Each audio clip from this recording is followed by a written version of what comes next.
أعوذ بالله من الشيطان الرجيم मां पनाह घुरां थो अल्लाह पाक जी शैतान मरदूद खां। بسم الله الرحمن الرحيم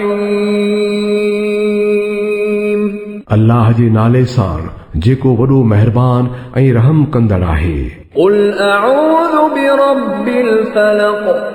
من شر ما خلق ومن شر غاسق إذا وقب ومن شر النفاثات في العقد ومن شر حاسد إذا حسد चओ मां पनाह थो वठां सुबुह जे रब जी हर उन शइ जे शर खां जेका हुन ख़ल्क़ी आहे ऐं राति जे ऊंदाहीअ जे शर खां जॾहिं उहा पकड़जी वञे ऐं ॻंढियुनि ते फूक ॾियण वारियुनि जे शर खां ऐं पिणु साड़ करण वारे जे शर खां जॾहिं उहो साड़ करे।